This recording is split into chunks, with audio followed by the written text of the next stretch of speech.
I'm Mercedes with Bound by Dogs. I'm here at Animal Aid in Portland, Oregon with Miss Alyssa. Alyssa, please tell me about your position, about yourself, and a little bit about Animal Aid. Of course, yeah. Hi, my name is Alyssa. We are here at Animal Aid PDX. This is a dog and cat rescue with some additional community outreach, animal welfare work. I'm the dog program coordinator, so I manage the dog program. I also manage our It Takes a Pack program, which is our community aid program. We have both dogs and cats. We are a staff of 3 people, and we partner with our board and a big network of volunteers to keep this place running. So it's a small core team, but a lot of volunteers that help make it work. So how many volunteers would you say you typically go through or have? Sure, yeah. I would say on the average weekday, we see 20 to 30 volunteers on site in various positions. Okay. It can be cat socializers, emergency dog kennel volunteers, people who clean, feed, medicate. We have our admin volunteers. On Saturdays, we have adoption counselor volunteers. We've got folks behind the scenes on committees. We've got people who do laundry, all kinds of things. A little bit everywhere. Yeah. All right. Now, I think I saw that you guys do mainly foster-based, and you kind of have like cat colonies. Tell me a little bit more about those two. Yeah, so we really value having a foster-based dog program because it's super important for them to have that real home environment as we're learning about them, learning what they need in a forever family, how they interact with other animals, kids, in various types of situations. When you have dogs that are just in a shelter, it's super hard to gauge what they're going to be like after they have a full decompression period and they move into a home. And so behaviors that you see in a shelter are not always going to be what you see in a home, while they may also be suppressing other behaviors that will come out later once they're more comfortable. So to have firsthand accounts from our foster families to be able to explain, like, here's what our daily routine looks like, here's who they've encountered, here's what works well, here's what doesn't, is really important. I think it's good for their mental health. It's good to make sure that there isn't a level of deterioration in a shelter that sometimes we see when there's just constant triggers, constant stress. It's really important to us, both for the dog's well-being, they have that experience, and for our ability to complete responsible adoptions in that process. Because we really like to match people with animals that we think fit who they are and what their home is. And so that is a lot more, I think, better for the information that we can give them, so that they don't feel like they're having to discover who this animal is from nothing. Right. So how does that typically work whenever you get a dog in from intake to getting them into that foster home? Yeah, we actually like to have the foster home already prepped and also match the dog with the foster home. So we are not going to take in any dogs if we don't have what we believe to be a suitable foster home ready, which is why it's so important for people to foster, to have a network of fosters. And it's very difficult sometimes to get that. As you know, we always get walk-ins, and it's a fun environment. There's always things going on. But yeah, no, we want our fosters to feel comfortable. We want them to have an opportunity to meet dogs before they commit to fostering them. We want to make sure that they feel comfortable with the dog, that they have any information that we have. It's important to us to make sure that our fosters feel super solid about the dog that they are bringing in. They have all the information that we have. Their home environment is set up for what this dog needs.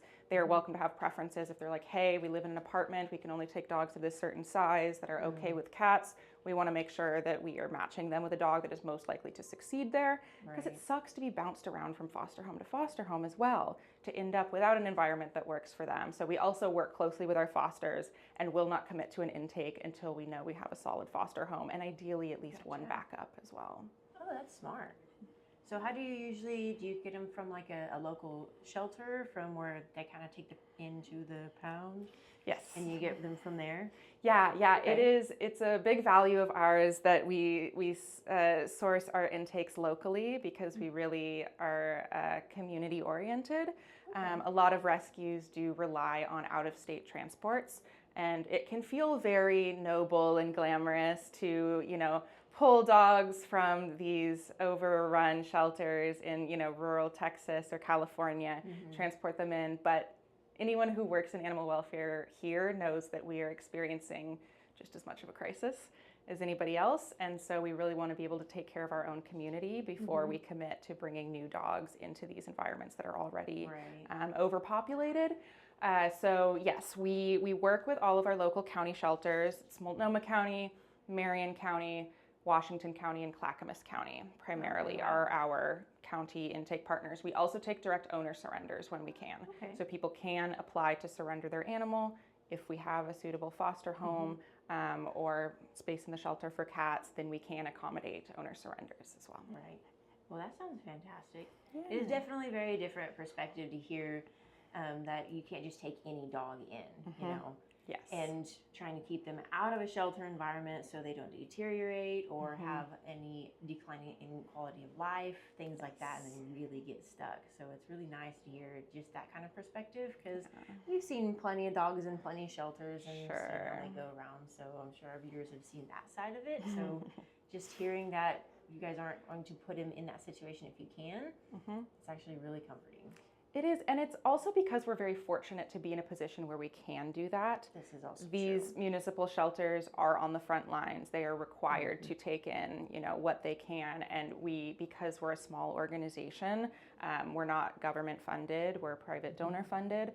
We get to make those choices and not have to overwork ourselves. We get to say no when we know that things are above our resources, and so I think that is a big benefit of rescue work versus large county shelter work. Is, you know, both are incredibly valuable and need to be supported, but we have the ability to really focus on quality over quantity, and so it's a smaller number of animals, but we really get to pour all of our effort into giving them the resources they need to thrive, and that ends up looking like lower return rates, lower euthanasia rates, and things like that, you know, really makes us feel good about all of these personalized experiences we give to the animals and their people. Good. Well, I can't help but seeing all the cats over there. know. Would you mind giving us a quick tour of the I cat would side love of things? to. Yeah, I'll show you a little bit of this situation too, because something that's super fun about our facility is that we utilize every corner of it. So we have a lobby cat area. Sugar's camera shy. She says no paparazzi right now, but she's our sweet old 16-year-old girl. And even cats who are in unconventional spaces are all adoptable. So we can come over here. These are our 3 staff offices that all hold their own cats.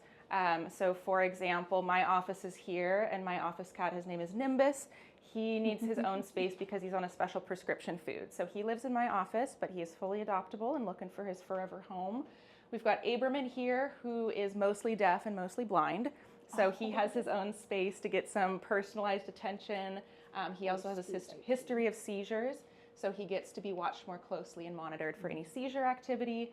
And then Vera in Joe's office here, she's just super shy. We're working on building her confidence and helping her come out of her shell. So this is a lower traffic area where she gets more one-on-one care, but all of these cats are looking for their homes. We just have special spaces for cats who need them.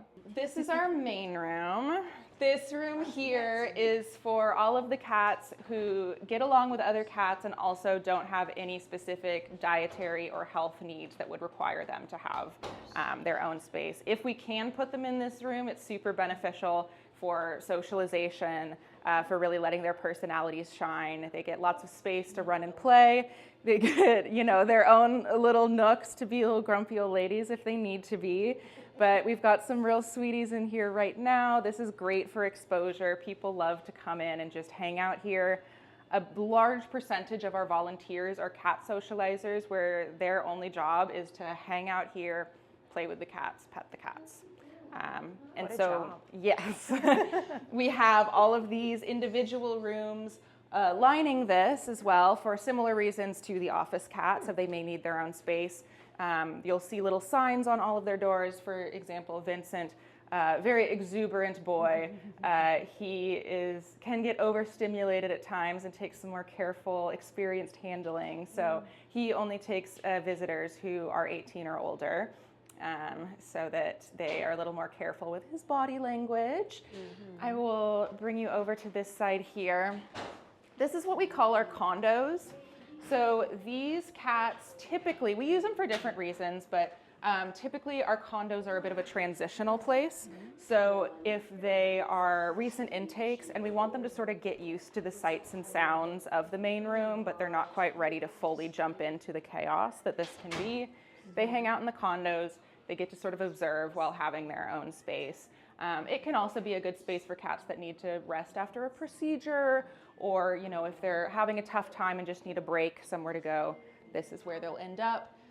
Nico here, he's one of our special cases. He's been here for a few years maybe. He is a behavior case. He was surrendered to us for aggression, and we have been able to work with him extensively and get him to a point where he can hang out with certain people. He really enjoys attention. You know, it's a combination of exercise, stimulation, medication, figuring out what he needs. But he's one who hopefully will be able to find a special person for him, but it takes a lot of patience and understanding. But we're very lucky to be able to house him, and he gets bird feeders outside of his window. He has a TV in there, and so he's, yeah, even the ones who present challenges still get, you know, spoiled to the best of our ability. Lemon here, she's a fun one. She is a very friendly girl. Her esophagus is 1/10 of an inch wide. It is super, super tiny, so she has to have very thin liquid food and only eat it with her feet up on a box, because otherwise she will choke. So it has to be a very specific routine to feed her. She has to be fed in small amounts, because if she vomits, she can aspirate. But she is so happy and friendly. So as long I've heard of things like that in dogs, where they have to have like a little booth. Yep. But I can't say I've ever heard it in a cat until now. So This is interesting. That's what I felt like when I heard her case. Was like, I've seen the dogs in their like booster chairs where they have to sit up for like mega esophagus or whatever. But yeah, she's the first one I've seen with a cat. She also sucks on her tail, so her tail is in a pointy little tip most of the time. Interesting. Yeah. You're not the first tail chewer I met. Here, I will show you another wing of our cat area here. So this is a space that, of course, doubles as staff food area, but it's where we do all of our food prep for the cats. We've got a cat in here. He's confidence building. And behind you over here is Fergus. This is our pica cat. So for those who don't know, pica is a compulsive disorder where animals or people eat objects that are not edible. So Fergus came to us after 2 bowel obstruction surgeries, and his people were not able to pay for another one, and we're going to have to euthanize him if he ate something weird again. So he gets his own room where we can really control what goes in there. Very specific toys, no exposed cords. It is very, very strict. And it also includes being careful about toys in the room next door in case one accidentally gets passed through. Right. He's a lover. One of his favorite things is being wrapped up in a blanket like a burrito. Aww. That is his happy place. But he will eat anything and everything that he can get his mouth on. So, you know, he's looking for a home with a minimalist, you know, maybe his own room. It's going to be a very specific home that can take Fergus, but we're happy to house him until he finds that, because, we believe that they all deserve these special circumstances. That's if we fantastic. Can do it. You know. Well, tell me a little bit more about your program you were telling me about earlier. Yeah. So the It Takes a Pack program is our community aid program. What we do is we partner with other usually human-oriented social service organizations, and we distribute excess resources and connect people with pet supplies, you know, packets of low-cost vet service referrals, things like that, to hopefully be able to keep pets in their homes when people are experiencing hardship. Because I would say number one reason that people reach out to us to surrender their animals is for financial and housing reasons. And we strongly believe that even if your life circumstances are not ideal, even if housing is not secure for you, your animals are still super important. They're a really important part of, you know, comfort and giving you a reason to move forward. And a lot of people choose to take care of their pets before themselves. So our goal is to fill that gap so that they can, you know, work on feeding their human body, and we can give them what they need for their pets. So we work with organizations that do a lot of street outreach and housing programming so that they can keep people with their pets there. Whenever we can, we try to support domestic violence shelters and similar settings that recently start accepting pets. And because that is also a big reason. People are like, I'm fleeing this dangerous situation. I'm going to have to live in my car. This shelter that I just got into doesn't allow animals. So the ones that do start allowing animals, we really want to support because that is so important. And so we want to maintain those programs for them as well. Once in a while when we can, we'll do direct to the public supply distribution. We've started partnering with a church in Park Rose, which is northeast Portland. And it's open to the public, no questions asked, you come and get what you need. And so we'll have long lines of people who just need, enough food to get through the week. And we're happy to provide that. We're not going to grill you. We're not going to ask why you're here. It's just a matter of we have extra supplies and we want to make sure that they go to people who need it. That's fantastic. So this area is beneath our cat area. This is where our emergency dog kennel is located because, as I mentioned, ideally everybody goes into a foster home, but once in a while that falls through. So what do you do if you're foster based and there's no foster home? So what you do when there is no foster home is that you bring them here, and we have what I call the studio apartment, but it's our emergency dog kennel. It is volunteer operated, so that is one of our available volunteer positions, is an emergency dog kennel person. It's sort of an on-call position. So I reach out to them whenever there's a situation where I say, hey, somebody needed to move into the kennel, and we have a full protocol. I write out all the instructions. They do feeding, medicating, playing with them. So let me show you what that looks like. So it does have a bit of an apartment feel to it. This is their space. We'll set it up and cater it to what they need. We've got a chair in here for the people to sit and hang with the dogs, toys, beds, whatever they want. We've got some windows here. We've got pictures of alumni to let them know, there is a way out. I swear this is temporary. It's not ideal, but I think compared to some other shelter settings, again, we have the luxury of being able to provide something like this. I turned it off for the sake of our interview, but we also have a noisemaker and a radio, so they listen to the radio all day to help out with that. They get 4 shifts a day to spend an hour with people who come and play with them. If you follow me, I can show you our dog run as well. So this goes directly out into a fully fenced dog run. This is our dog run. It wraps all the way around the building here. Oh, wow. And this is all for the dogs who get to spend time here.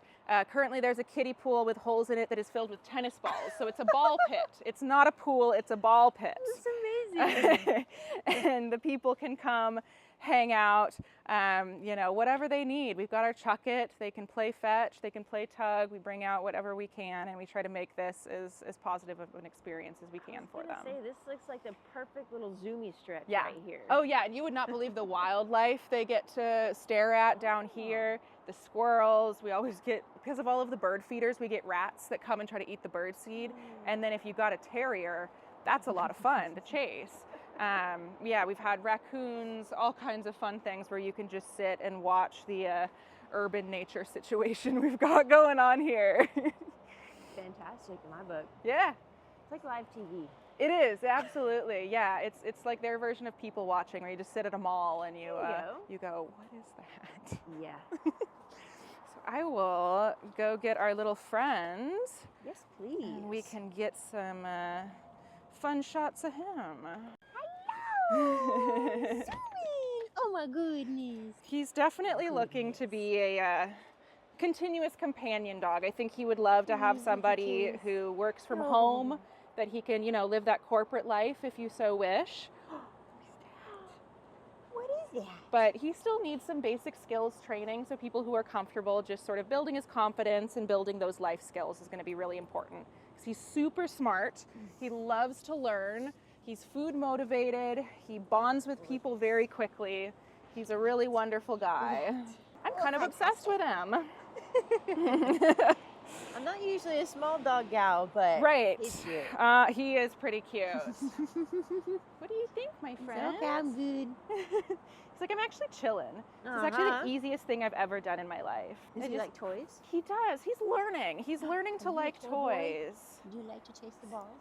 Do you like to go? He did bring me a rock one time. A rock? I don't know what that is. But definitely say he's learning to dog. Thank you. Oh, thank you. You're so polite. You're so nice. Thank you. Yeah. He's perfect. So if anybody wanted to help, or say our partner Trucks for Pups, what is something that would help you guys like big time right now? In terms of material donations, we always need food. That's the big thing. Food and cat litter is what we're going to go through the most, is what people are always in need of. Dry or wet dog and cat food. It can even be a little bit expired. Dry food could be opened. We will take all of that and find homes for it. We use so much unscented clumping cat litter. That is a big one. Whenever somebody is like, what do you need? Unscented clumping cat litter is what we need. And monetary donations go a long way. It's great for the behind the scenes operations, but when it comes to what do we need right now in this moment, food and litter, baby. So between the two, if given the choice, would you choose food and litter first, or would you choose the monetary? We will always take monetary donations, and they are greatly appreciated. If somebody is here in person and they're like, I just want to give you something now that will be helpful today, happy to take some food. The monetary donations are super important to us because so many of our animals are complicated and have challenges. We really like to take on those special cases and pour all of our resources into it. So we have something called the Heartstrings program, which is primarily for our medically complicated animals, so that we can get them all of the diagnostics and treatment that we can. For example, we've been spending a lot of money on neurology lately. We've scanned a couple Frenchie brains recently, and while we're so grateful for the answers we got from that and the treatment we were able to move forward with, that's really expensive, but we're able to do that for our animals because we can take these special cases, and we have programs like the Heartstrings programs that people donate to and keep that moving. It's absolutely amazing. You guys have a website or something that you prefer to see those through? Animalaidpdx.org is where you can go and donate, and you can select where you want that donation to go to, or just make a general donation. If you are like, hey, use it for whatever you need, or if you wanted it to go to the Heartstrings program, that's an option too. Okay, that is awesome. Yeah. Thank you very much, Alyssa, for your time. Of course. And again, of course, thank you very much for Trucks for Pups again, as always, for allowing us to make it out here to meet Alyssa and see this amazing cat room. Bound by dogs, sure, but cats are cool too. Yeah, sometimes you're bound by cats. There you go. We'll see you guys next time.